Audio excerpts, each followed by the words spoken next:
Hi, everyone. Kathy Rose here. I'm going to talk to you about the astrological patterns for September 2024. Let us begin by just looking at the Virgo mandala that's on screen. This is a mandala I created after I meditated on the sign Virgo. And you can see that it's very earthy, it's very grounded, which exemplifies the Virgo energy at its highest level. It's discernment, it's precision, it's detail. So we certainly get to meditate and live this as we go through September, and I'll explain more in a moment. But let us first look at the themes for September, because this is a big month in many, many ways. The first thing is we're going to talk about Pluto, because there's a big move. It goes back into the sign Capricorn to complete the cycle, to complete its transit in that sign. It's only going to do it for a few months, but I'm going to talk about that in the next few slides. We're going to be exploring the concept of managing power. Uranus is going to begin a retrograde, and we get to revisit the concept of living in the expanded present, in the now. And that's what Uranus and Taurus is trying to teach us. So I'm going to explain that. And the other thing that's very strong about September is that Mars is going to enter Cancer. And a very strong Mars activation cycle begins because it's going to go retrograde, and we're going to have about 6 or 7 months, if you have this in your chart, where you're going to receive really strong Mars energy. So I'll explain that also in a moment here. So let us begin with the first day of the month. Two powerful energy changes happen. The first thing is that Pluto moves back into Capricorn. In the United States, it's going to be on September 1st. If you live in Europe, it'll be on September 2nd. Doesn't really matter. At 8:10 p.m. Eastern Daylight Time here in the United States, Pluto enters Capricorn for its last hurrah. It will go into direct motion. It'll end the retrograde on October 11th. And then on November 19th, it's going to re-enter the sign Aquarius. So this time frame, September, October, and November, which is fascinating, isn't it? Because here in the United States in November, we have the big presidential election, and it's going to be happening with Pluto in Capricorn. And what happens when this takes place? You see, I have the graphic on screen, which is a pressure dial and pressure being built up. Well, that's what's happening right now in changing the structure of power dynamics through government, through the people, through who receives help and who doesn't, who gets tax breaks and who does not, and so forth. How is power distributed? How can we connect with personal power within? It's hierarchy. And so much is going to be revealed. So much is happening on the high spiritual levels for us to understand. Number one, that we are all empowered, and that it doesn't matter what you do for a living, you have equal spiritual power. Somebody who might be extremely wealthy and somebody who may not be. It's equal spiritual power.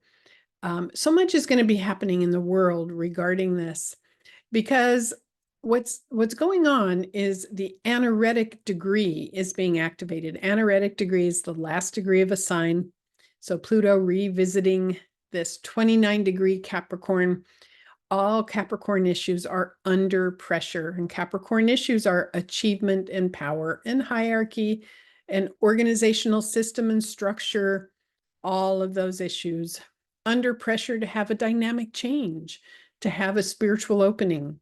So if you have planets at 29 degree of a cardinal sign, planets are angles in your chart, and the cardinal signs are Aries, Cancer, Libra, Capricorn, then you're going to get one last hit from Pluto for the next 3 months for completion.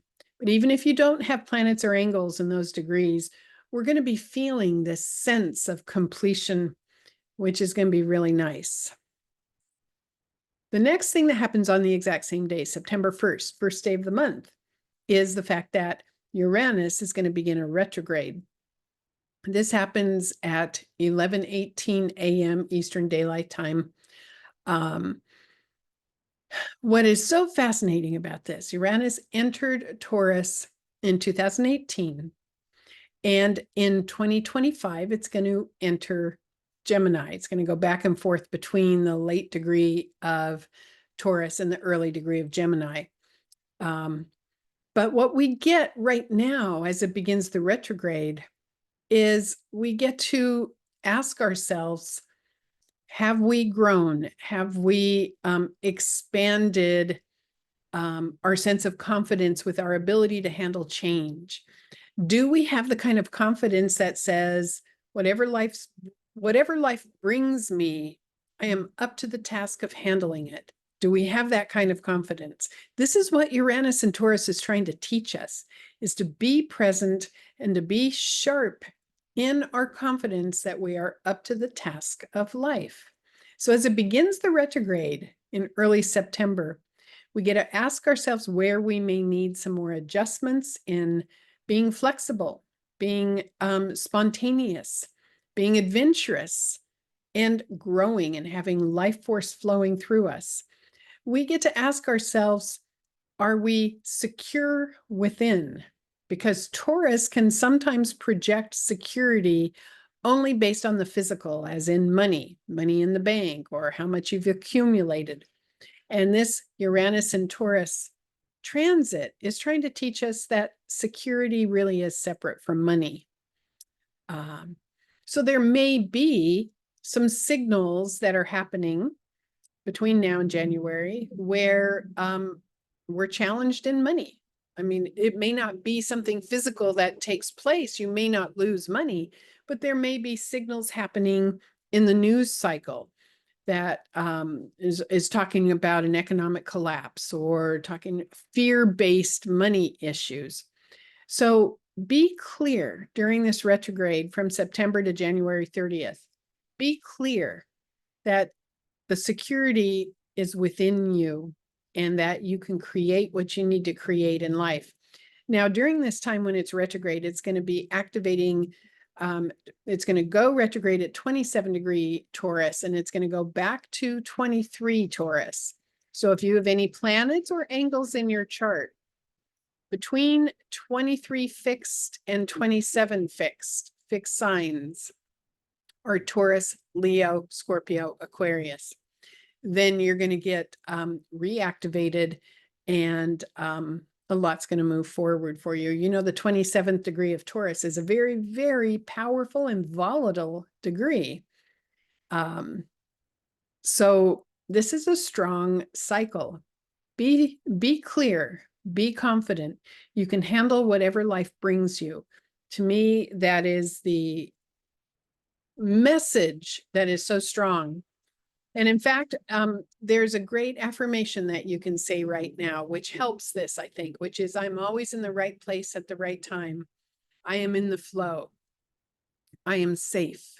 You know, any of these would be good for you during this Uranus retrograde period. I'm always in the right place at the right time, because that is a declaration of flow. It's a declaration of being safe. And you know, Uranus is an adventurous planet, and it's trying to teach us inner security, and it does that by jiggling the outer security. So, you know, try this affirmation on for size, and if that doesn't work for you, create your own. But just understand it's going to be quite interesting, and isn't it fascinating? It is retrograde during the same time as the US presidential election. This election is here to teach us a lot internally. So September 2nd, I've talked about so much, and we're only on the second day of the month now. We have a new moon in Virgo, and Virgo new moon is always a fabulous time to get your life in order, because that's what Virgo wants to do. It wants to organize, it wants to clean, it wants to create a neat and tidy existence. So it's a great time to be decluttering your house. It's a great time to be changing your diet. It's a great time to be changing your thinking also, because you see in this chart, I have the T-square, the big red lines there. The sun and moon will be opposite Saturn within a 5-degree orb and square Jupiter, Jupiter in Gemini. And that Jupiter in Gemini is talking about the awareness that your thoughts, your words, your basic belief system is going to be created in your life. It's going to be represented in your day-to-day activities. That life will reflect back to you what you believe. So during this Virgo new moon, take some time to edit your thinking. Necessary editing may need to take place, just as in when you declutter your house, you are editing your house. You do the same thing with your thinking, do the same thing with your diet. So this Virgo new moon can be quite productive if you jump into it. The Mars activation that I wanted to mention. All right, September 4th, Mars is going to enter Cancer. And for the month of September, it's going to transit between 0 and 14 degrees of that sign, of that watery emotional sign. Now, if you listen to traditional astrology, Mars in Cancer is not supposed to be that wonderful. Mars isn't strong supposedly in Cancer, but I really very much disagree. I find Mars in Cancer can be fabulous if you flow well with it. Mars is a planet of action, and Cancer is caretaking, compassion, mothering, nurturing. So it may be hard to see, but the image I have on the background of this slide is somebody wrapped up in a blanket with a nice hot cup of tea and a good book. Mars in Cancer, as we go through September, is about caretaking, nurturing yourself, nurturing others, receiving that energy and understanding what nurtures you. So if you don't have any planets in Cancer in your natal chart, especially between 0 and 14, then just understand that this energy in September is about being aware of what nourishes you and what nurtures you. And it's very important to inflow. It's very important to love yourself as well as caretake others. So if you do have planets between 0 and 14 degrees Cancer, you're going to receive some Mars activation this month. But, there's an emotional energy that's going to be taking place. And what happens is Mars is going to go into retrograde. So between October of 2024 and May of 2025, Mars is going to activate the degrees from 17 Cancer to 6 Leo. It's a long time for Mars to activate that zone of the zodiac, and that's because of the retrograde. Let me show you on this next slide what the timeline is, just so you are aware of this. Okay, on November 3rd, Mars is going to enter Leo. So Mars will be in Cancer for all of September and all of October. And then November 3rd, it will enter Leo. And then on December 6th, it's going to go into the retrograde phase at 6 Leo, the early part of Leo. It'll stay retrograde until February 24th, but it will have backed up into Cancer again. And on February 24th, it will end the retrograde at 17 Cancer. Okay. And then it will start advancing. And on May 2nd, it hits 6 Leo again, which is the point at which it began the retrograde in December. Bottom line on all this, what's really important is to understand your chart well enough so that you can look at it and see if you have any planets or angles anywhere between 17 Cancer or 6 Leo. Now, if you've had a consultation with me recently, I have told you if you do, and I've prepared you for this Mars activation. Receiving the frequency of Mars for 6 or 7 months is a big deal. So I've told you this. And if you haven't had a consultation recently, then you can look at your chart and see if you're going to be one of the people who receives Mars activation during this time. You need to know how to use it. This prolonged Mars energy is going to energize you. It's going to fill you with assertive energy so that you can positively persuade people because you're going to be standing up, fighting back, standing your ground. It's going to fill you full of motivation and courage. If you don't use it well, you might end up getting cranky, particularly in September and October as it transits in the initial stages in Cancer. Because if you are not nourishing yourself, you're going to feel extra cranky. Mars in Cancer is going to make you aware of where you may have an energy deficit, and it will demand that you get nourished or comforted or nurtured. So there's so much to this Mars cycle, and I'm going to be talking about it again in the October forecast video. But so for the month of September, basically, just realize we're going to begin Mars going through a sign that is emotionally sensitive, nurturing, comforting, mothering, and our desire to experience that is going to be stronger. So please make sure you are comforting and nurturing yourself. You will go through this cycle so much better. When it goes into Leo, it changes slightly, but then it's going to go back into Cancer. So the message more than anything else is to learn how to nurture, how to comfort, how to fill your emotional body with nourishment more than anything else. All right, so as we go on mid-month of September, we have a lunar eclipse full moon. That's when the sun is going to be in Virgo and the moon is going to be opposite at 25 degrees Pisces. And as it turns out for this eclipse, Neptune and the moon will be conjunct, which offers some really strong spiritual flavors. The aspect I have annotated on this chart in blue is a grand trine between Pluto, Uranus, and the moon. So this is a complex eclipse in so many ways. It carries a level of harmony with it for sure. It carries a sense of learning to flow. By this time, Mars is already in Cancer. Mercury will be in Virgo for this eclipse. So what it's talking about is getting your spiritual body and your practical body in alignment, which means living your spirituality every moment. And so I created a meme or a graphic, and it says, life is the real meditation. Live your spiritual vibe every minute of every day. I believe that eclipse in Pisces wants to teach us this. It's a full moon.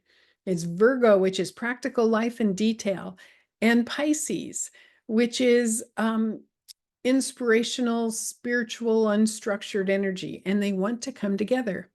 So understand, you don't have to close your eyes to have a meditation.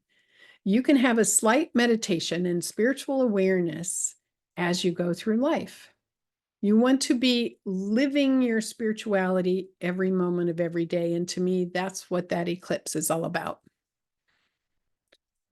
Then on September 22nd, we have an equinox, the Libra equinox. In the northern hemisphere, it's the fall equinox. In the southern hemisphere, it's the spring equinox. And it's going to take place at 8:44 a.m. Eastern Daylight Time on September 22nd. And darkness and light are equal at that time. And it's such a special energy when we have the equinox, because it really is about balance. So the painting that's on screen is a painting my friend Liza did, and I helped a little bit with this painting, but it's perfect for the equinox in darkness and light.